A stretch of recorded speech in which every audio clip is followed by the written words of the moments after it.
أعوذ بالله من الشيطان الرجيم. بسم الله الرحمن الرحيم. يوم يجمع الله الرسل فيقول ماذا أجبتم قالوا لا علم لنا إنك أنت علام الغيوب. إذ قال الله يا عيسى ابن مريم اذكر نعمتي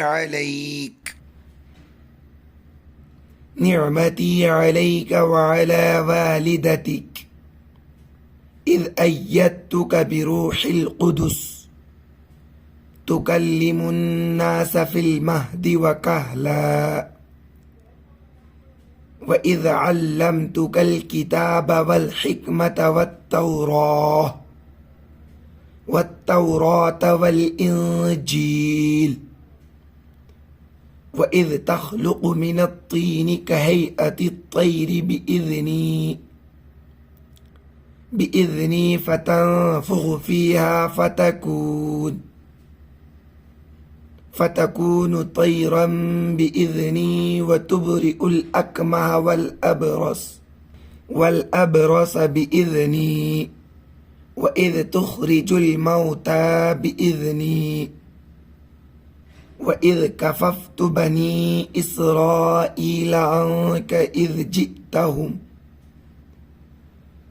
إذ جئتهم بالبينات فقال الذين كفروا منهم إن هذا إلا سحر مبين.